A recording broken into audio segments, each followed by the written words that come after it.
What's up? How you doing? My name is Professor Jonathan Wilson, and I'm joined today by two experts in branding. How cool is that?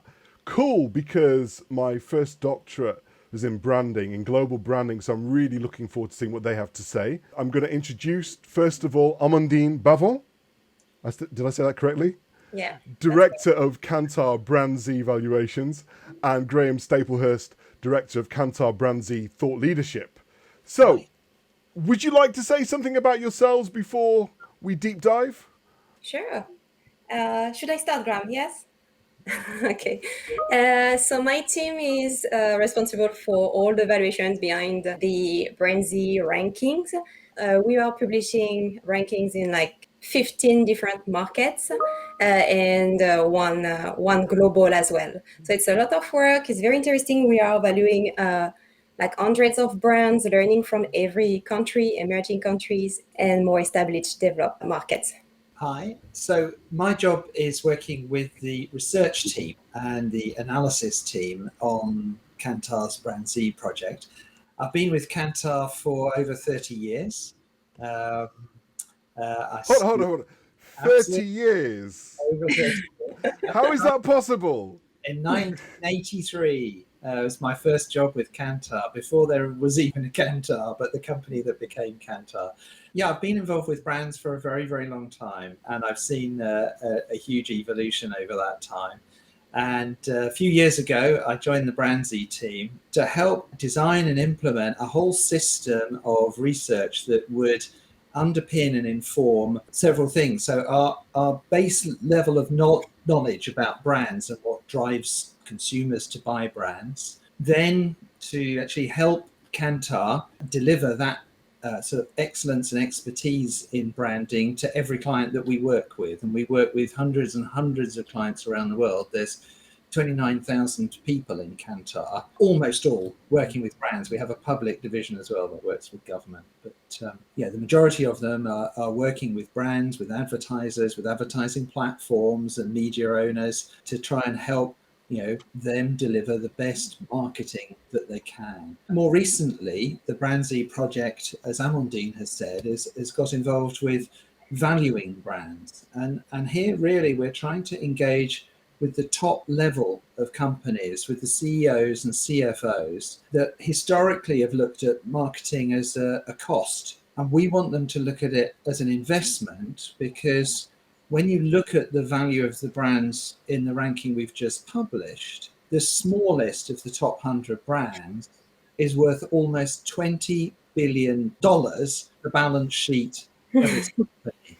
Why wouldn't you invest to create that sort of asset? And that's the message that we're trying to get out in support of the marketing industry. It's why we were invited to talk at Cannes International Festival of Creativity this year, for example, because marketing matters to businesses. You don't have to sell it to me. I'm sold on branding. So I guess one of the things that we've learned as well is that if you want to work in branding, you have to dress to impress, right? Because where else would you see three people with pure swag popping out of their cameras? But Amandine, I want to ask you a question first. You know, when you evaluate a brand, right, when you score a brand, are you basically like an antiques dealer? An antiques dealer? Why? Yeah. Well, because, if I take this mug to you and say, how much is this mug worth? You can say, well, how long has it been around? Or, what's it made of? Or where was it made? What's the provenance? We analyze the brand at the core. We know why it's valuable, what's driving the value, and what's the impact on the financial success, and how this asset brings financial success to its owner. Maybe we are that type of people, but we are very specialist. We know about a lot of brands in different categories, industries, so that makes us expert. I think The difference between a brand and an antique, of course, is that a brand is a concept. My personal way of looking at it is that, and when I talk to clients, is that you don't own brands. Okay, you own Hold the on, hold on. you own the Is right this to what use brand them. owners want to hear? The brand exists up here. The brand purely a set of perceptions in consumers' heads. We've done a lot of work with neuroscientists over the last 15 odd years, and it's taught me a huge amount and developed my thinking on BrandZ a huge amount, because we now better understand so many more aspects of the brain, how memory works, how brand associations are formed, and how to leverage that in trying to influence consumer decision making. Now, a lot of people hear that and think, oh, the 1950s hidden persuaders, you're influencing me without me understanding it. That's not really true. I mean, most of us don't understand why we make most of the decisions we do in life. Why did I put the shirt on this morning? We do now understand a lot more about what happens in those little moments when people are in a shop, or they're browsing online, or they're in any other sort of purchase or usage sort of a situation, and they have a choice of brands. Why do they go to one brand or another? And it's really those intangibles that we're trying to get at, the consumer perceptions through our research, and then Amandine will translate those for us into the financial value. Yeah, I'm with you on that. I mean, I guess my personal take is like, why do people do what they do? I think isn't it the pursuit of pleasure and the avoidance of pain at a basic level? Or is it, a lot of what we do is about love, right? Wanting to be loved, to show love. There's probably a lot of love in your shirt. All sorts of things of that sort. Yeah, I mean, we want to belong. That's a very powerful one. But we've also got just fairly straightforward needs as well. One of the things that we talk about a lot is the brain is a fantastic organ, but it consumes a huge amount of our energy. I can't remember now, it's like 20% or something of your calorie intake is used up by your brain. So always looking for ways to be efficient. And the reason we have brands and that they've stuck around for more than 100 years is because they help brains be more efficient. They help you make a decision faster and more easily. Because you recognize something, you don't have to evaluate it every time you're in that position of making a decision. That's a massive thing. And actually, it's one of the ways that actually brands help us in this hurly-burly world that we live in. So I'm with you on that. And I remember, when I was doing my doctorate and looking at the progression of thinking, and definitely now more recently, it has been about evaluating the consumer and what's in the mind of the consumer, and diffused power and all of those things, which was kind of in contrast to in the early days where there did seem to be a lot more about kind of hard power and control. But if I was to politely disagree, just for the sake of debate, if brands are in the minds of consumers and we're evaluating brands, at some end of the spectrum, a brand is a legally defensible object, right? It's an entity that you can trademark or you can own or control, which is why not everybody can have that brand. Like, what do you think about the intersection between everybody's a brand if you think about it, or everything is branding, or everybody is a stakeholder in branding, and the other end, which is a group of people own this and they benefit and profit from it? So to continue on what Grant said, you can't control what people think, feel, and so the only thing that you can control is what you do. The general principle. It doesn't belong really fully to the brand owner. Really interesting example of that. So brands work and add value by creating these mental associations, and often they're using assets through advertising and so on. Presumably you're aware of the two battery brands, Energizer and Duracell. They have actually tried to steal each other's assets, if you like. So the Energizer bunny became the Duracell bunny. That's a really interesting idea of, right, okay, well, you can own the name, yes, you can own the legal rights to use the name, but the things that are associated with it are in people's heads. So if I can create associations in people's heads and which disrupt those of another brand, then as Amandine said, you can't control what people think and feel. So it's marketing's job to try and make sure you establish those associations, that you keep them reinforced, that you remind people of them, and that you use them as assets, all the different touch points where consumers might be. Okay, so let's talk about the past 12 months, because if we're talking about control, the pandemic, Black Lives Matter, hashtag Me Too, there have been a lot of instances where I guess brands have been blindsided or surprised by consumer responses to, their logos, their mascots, even some have had to change their names. Have you noticed anything, when you've been compiling your rankings where this has been interesting? Yes, first of all, we're getting into a huge topic here, which is the whole area of reputation management. But even beyond that, this concept of purpose and why do brands exist? We talked a little bit about how they help in certain ways, how they're valuable to companies. But one of the things that the question that's occurring in consumers' minds increasingly, what is this brand trying to achieve in the world? So what are this brand's values and how do those align to mine? And that's an increasing element of that consumer decision making. We've seen that certainly accelerate over the last 12 months. So I guess that's something that you also take into account when you're ranking and evaluating brands, right? Yes, we do. We do take into account we do see the corporate reputation in our data. We know what the brands did during the year and how this impacted their financial value, the consumer, all the stakeholders in Fini.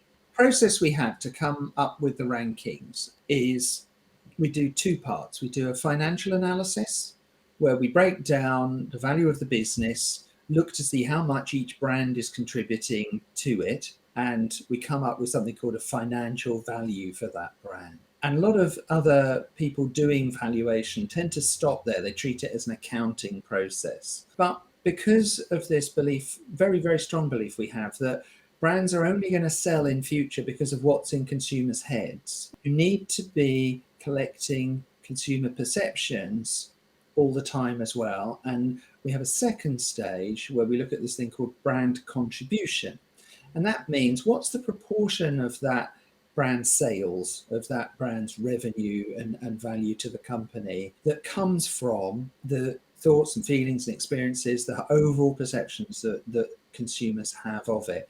Or if they're not consumers, they might be business decision makers, for example, if you're talking about a big company like IBM. So what we do is we collect two levels of information.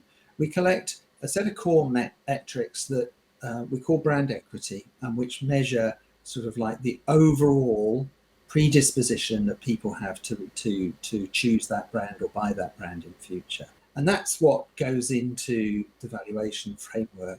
But beyond that, we have another whole layer of diagnostic brand attitudes. So these are all the little things that people think and feel which ladder up into that overall brand equity.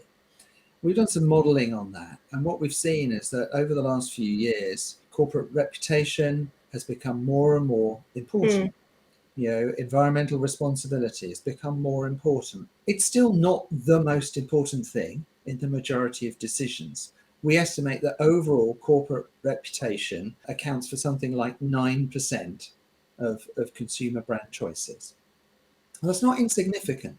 And it's certainly a lot more than it used to be. And responsibility, so the sorts of things you've talked about, environmental responsibility, social responsibility, employee responsibility, and supply chain responsibility, all of which we cover in our survey work, those account for about half of your corporate reputation now. And that's 3 times as much as it was 10 years ago. Sorry, to add on that, 2020 was really a year of acceleration on this topic.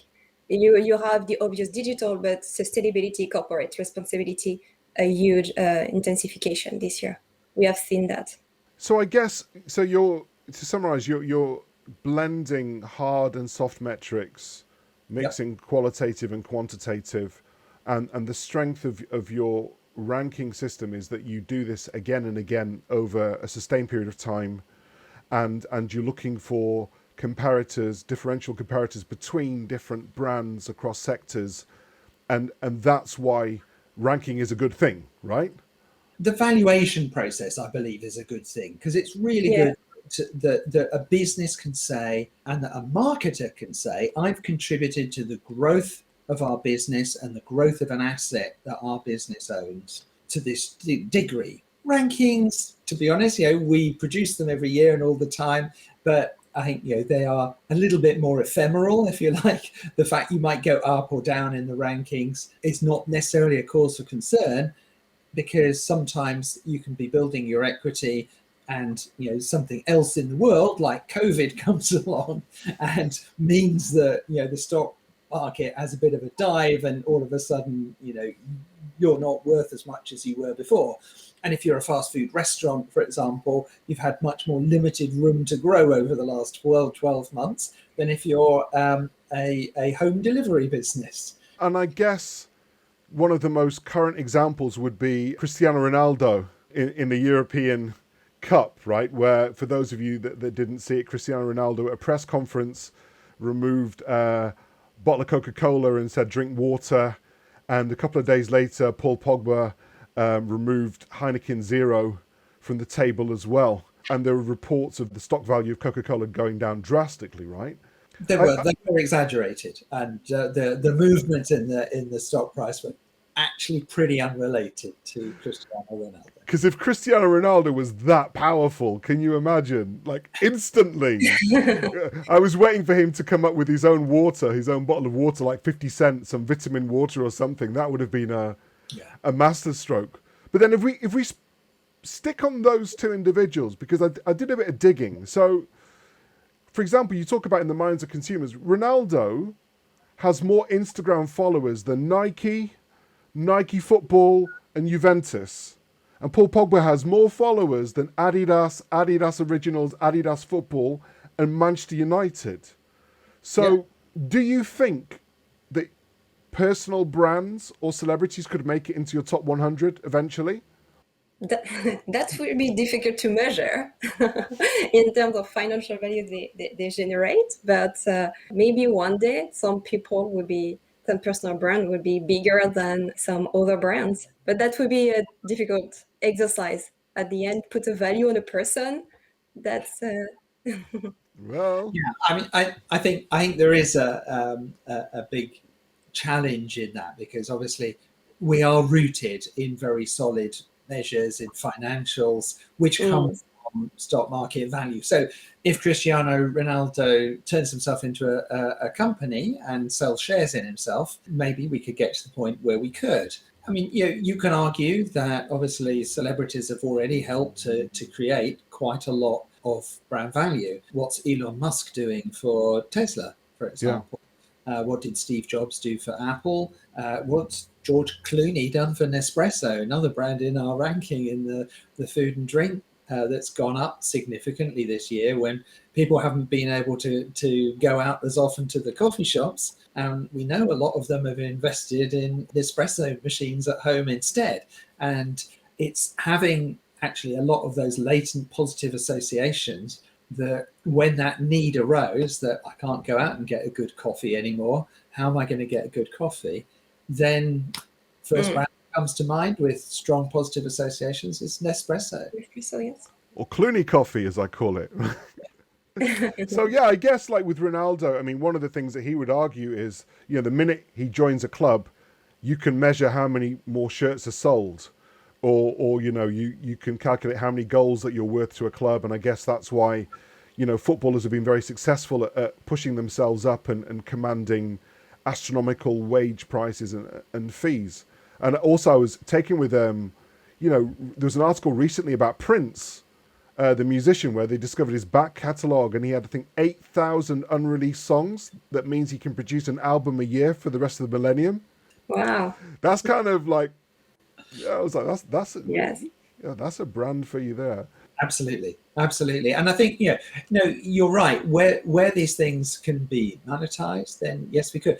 I still think actually we go back to the point that the entry point for the top 100 is still practically $19 billion.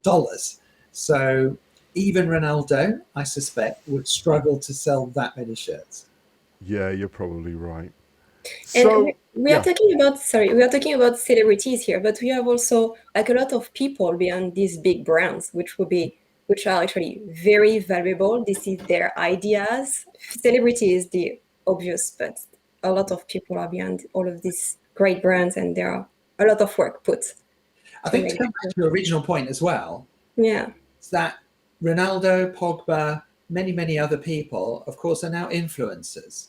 And we're seeing a huge increase in the use of influencers in marketing. I think it's a really interesting area of development, and certainly one that we see having a significant impact on the growth of brands and the opportunities that brands have and the success of brands. It's probably developed more in places like Japan and China and South Korea. We're certainly seeing some of those brands and brands that are operating in those markets, like the luxury and personal care brands, using influencers tremendously well. And we've seen brands that have literally turned themselves around, established brands coming from France or the USA, for example, into China, that have really tapped into that as an opportunity to re-establish themselves and grow. should we stick on Asia? Because, that's 60% of the world's population, and Asian brands have done very well this year in your ranking. So why do you think that is? Is it simply because of the population sizes, or are we seeing something else where they're really getting into the branding groove?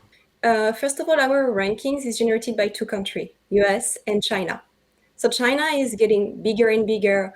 The value of the brands increased, and they are replacing a lot of European brands in our rankings. So we are seeing this trend of Asia, especially China, getting bigger.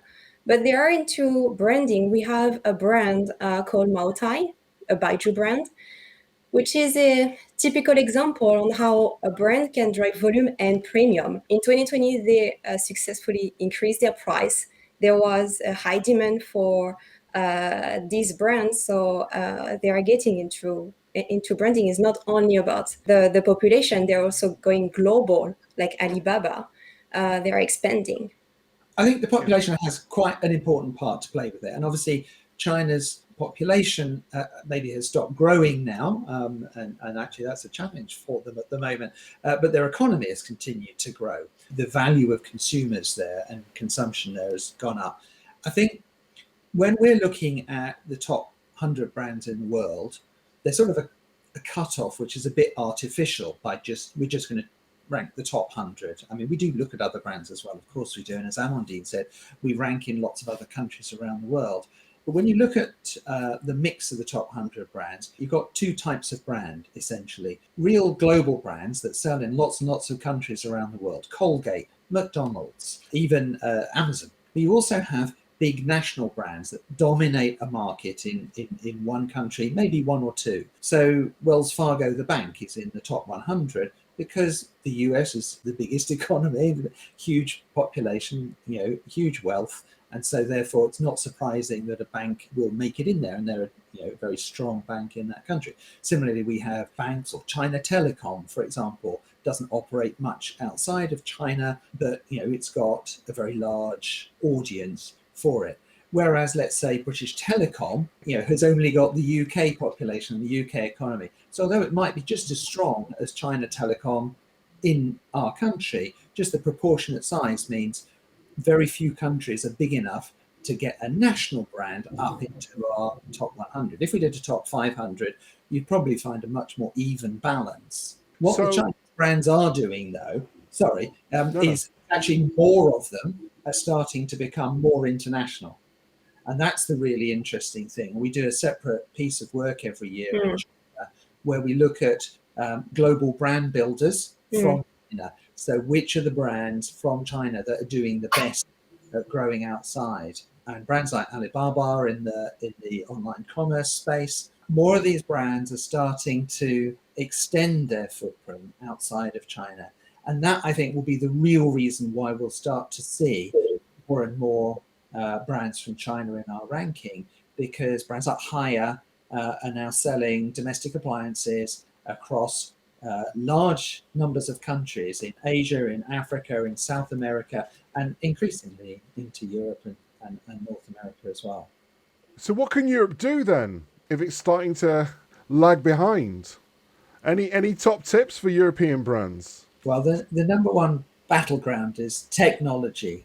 And it's been a trend, and even the China trend, obviously, is not just in the last year. It's been a trend over 10 years. But technology is now the single biggest driver of growth in our brand valuations. And you've got two areas that it's influencing. One is technology brands. So this year we've seen the advent into the top 100 of chip makers like AMD, software people like Intuit, and even Amazon, which is our number one brand, has grown colossally this year. But a large amount of that is driven by AWS, its business-to-business web service and cloud computing. So Europe needs to get more technology brands. We've got the brains here. What we know is that a lot of those then get poached to go over and work in the US, for example. And so there are fewer brands maybe that are being developed here. But we did see one this year, that Spotify is a Swedish business and comes into the top 100. We can see that great technologically enabled ideas can still come into the ranking. And the other side of it is every other brand can use technology in different ways. And Amandine, I'm sure you've got some good examples of that. Yeah, sure. And I was going to add, some European brands have started to really work with technology, even luxury, which is very far from technologies about heritage, etc.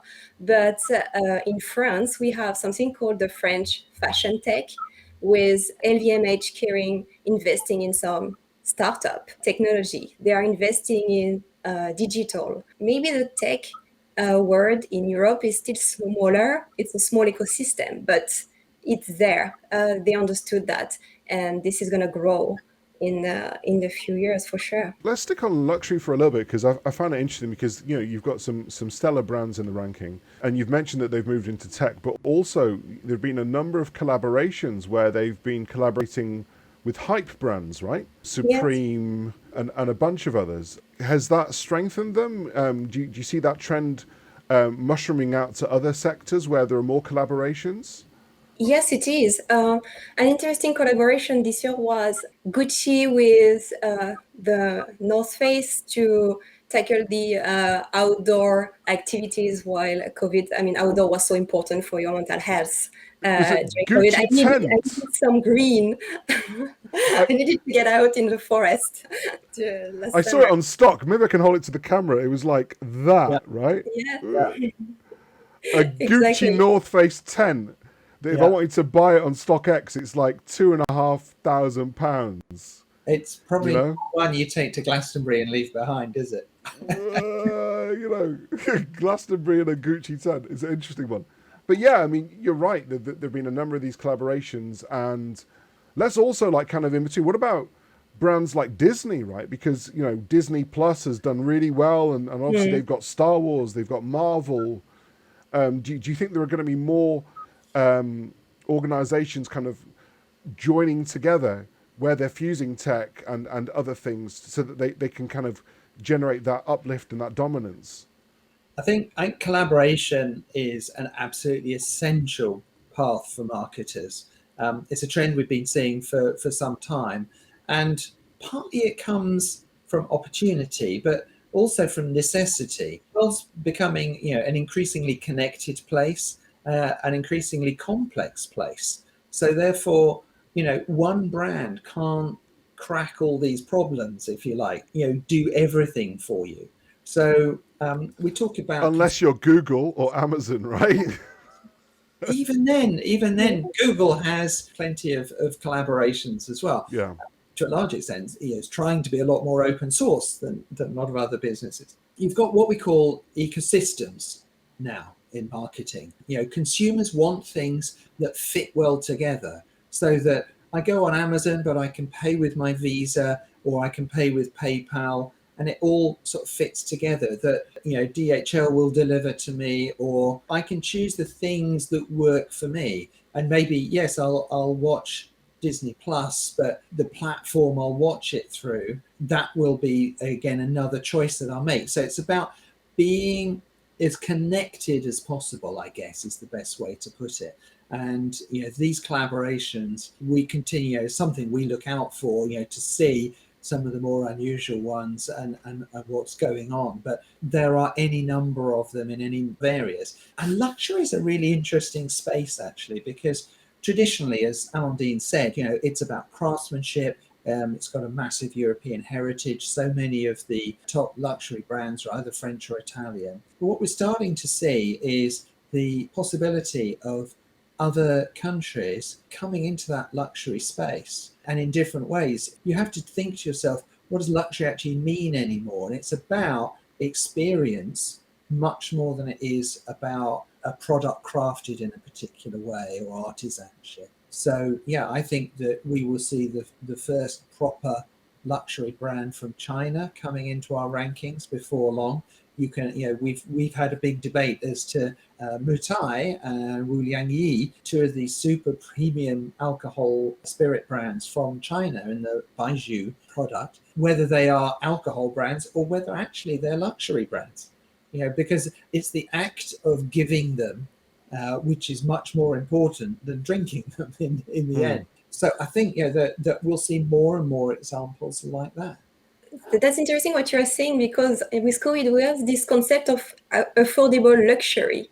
You know, people like bought like maybe for skincare a little bit more premium alcohol, etc. You had this whole concept. People thought luxury brands would suffer enormously on the global stage due to COVID. Two reasons why: because, well, you know, economically it was going to be terrible, and then the other one was that actually travel is responsible for a huge amount of luxury sales, the duty free in airports everywhere around the world. And if no one was getting on a plane anywhere and shops were being shut and all the rest of it, what we saw in China was that actually the store assistants and those people turned into live streaming demonstrators and advocates for the products that they couldn't physically sell to someone. The platforms grew. I know that Alibaba's platform on Taobao, their luxury pavilion, I think it's called, grew something like 160% in sales over the last year. And actually, the people who couldn't fly around the world had all that money that they weren't spending on holidays and flying, and were quite happy to indulge themselves in luxury brands and products, as Amandine said. Or should we blame marketers for coming up with these terms like affordable luxury? And no, I'm just joking with you. There's a whole body of literature that debates those things, but you're right, and the lipstick effect and stuff like that. So let me think of some other questions. If at the other end of the spectrum you are a business and you're not in the top 100, but you would like to understand better how you can evaluate your brand power or success, are there any practical tips you could give to companies, or even, you know, researchers and academics that are trying to do similar things to what you're doing? They should talk to us. Or with us. Okay. We can have them. Pay a retainer. You know? My team don't do that. We are very independent, and our ranking is actually separated from all the client conversations. So that's something very important for us. We are very independent, but we have evaluation practice within Kantar.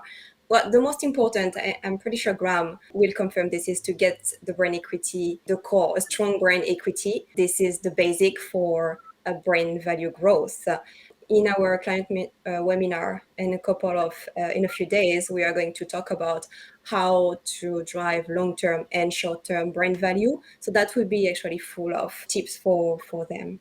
Yeah. I'll give you a little bit of a preview of the learning there, but we did a piece of analysis this year where we looked at over 11,000 brands around the world. So individual measures of brands across all these things that I mentioned earlier: core, measures of brand equity, so how meaningful, how different, how salient the brands are, but also a whole range of other things. And we looked through the analytics that we did to try and create the simplest view of what marketers need to be doing. And what emerged from the analytics that we did are that there are really two sides to it. There are four fundamentals on one side. These are almost like the hygiene factors, the things that you have to keep doing, you have to keep doing well in order to be at the table. And then on the other side, there's what you do differently from everybody else. So that almost the hygiene factors are what you have to do the same as everybody else. And then on the other side, there's differentiation. And those hygiene factors, there are four things. And actually, there was even a surprise for us in the outcomes of those, because three of them were very, very well known. Your product has to have good functionality. It has to do what it says on the tin. So whatever the basic category objective is, when people buy into that category, what do they need? You have to do that well. And ideally, you have to have a range of things that do it well, because people are at different price points. They need different options and so on. You have to deliver a good customer experience. We tend to think of that more in association with service brands, but actually anything, the experience. So when you wash your hair, the shampoo has to get your hair clean, yes, but you can feel good as a result of that. You can condition that, to coin a phrase, through the third factor, which is building mental associations through exposure. So through advertising, through media, through influencers, whatever tools that you might have available to you. But typically, it's going to be dominated still by paid media for the majority of brands. You've got to have a product that works. You've got to deliver it in a good experience for the consumer, the customer. And ideally, you've got to tell people about it in advance. So you've set up that product and that experience. We talked about ecosystems earlier, and it's that convenience aspect that has become one now of the fundamentals. So you have to fit into consumers' lives. So, Amandine, you're in New York at the moment, right? Yes, I am. So you're part of the brain drain. You left Europe to go to New York. What do you think about, from a branding perspective, if we look at the UK, and they tried Cool Britannia in the 90s, and now post-Brexit, Britain's trying to go it all alone. Do you have any advice from a branding perspective about the British national brand, or even any UK brands wanting to improve their performance? First of all, what we saw in our ranking this year is like UK brands suffered. I think there is only one UK brand remaining in the ranking this year, Vodafone.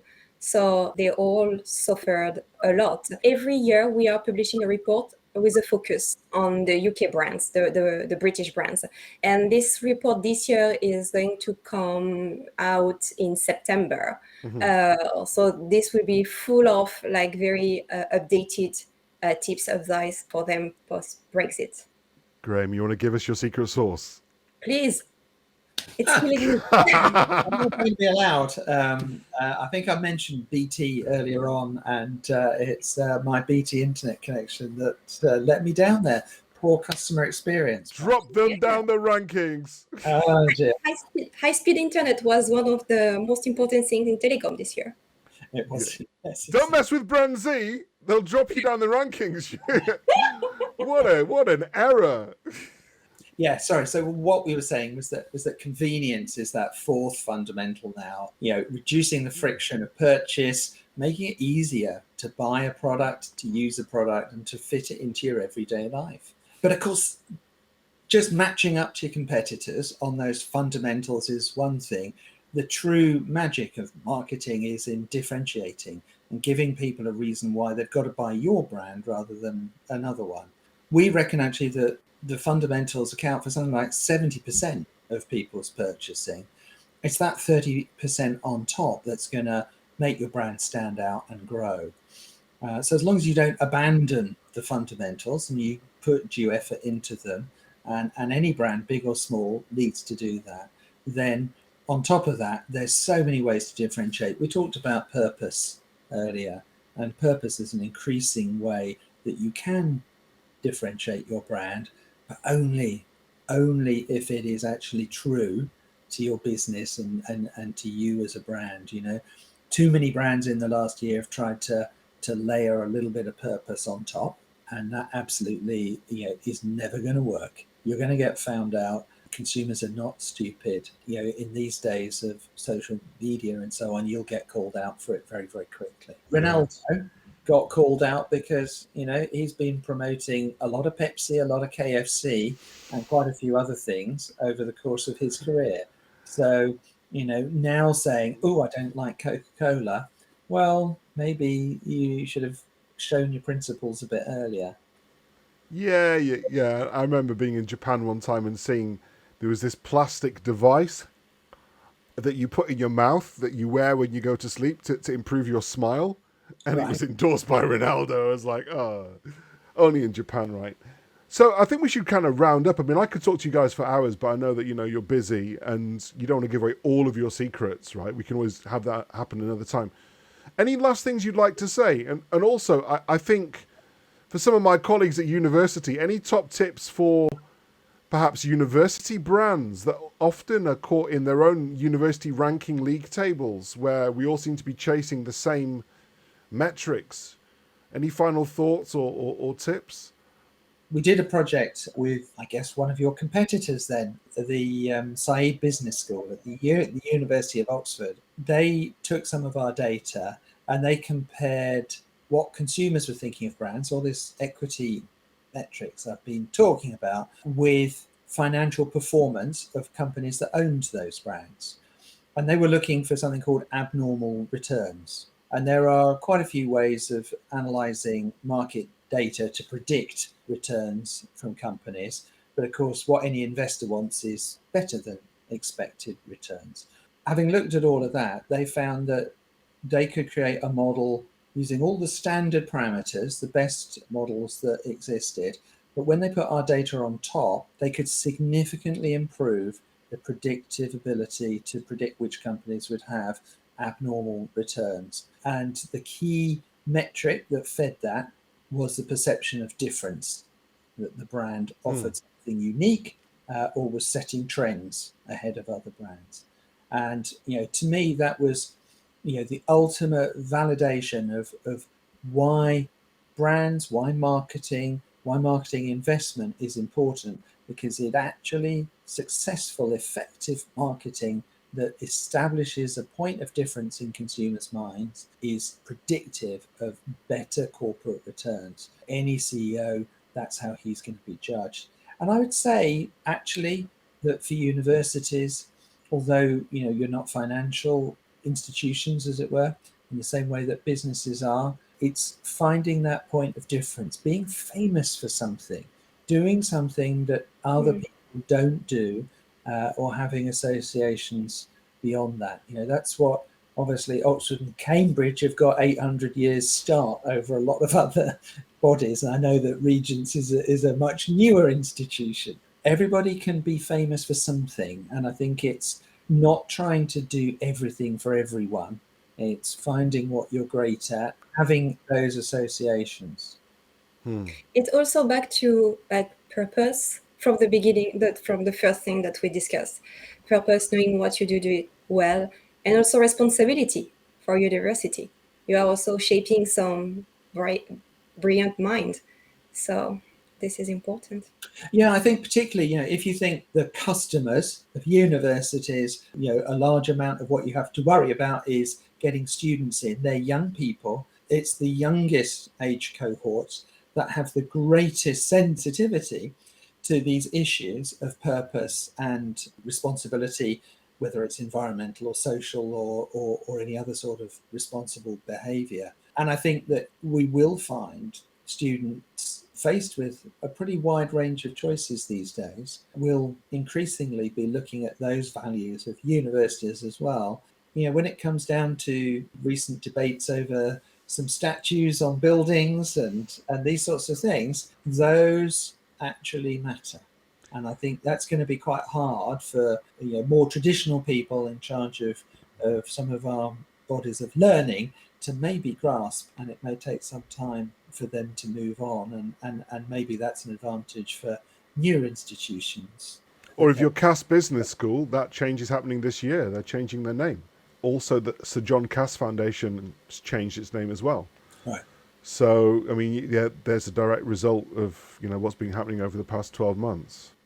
Yeah, I mean, we've seen it. We've got some interesting examples. There's a brand of butter in America called Land O'Lakes.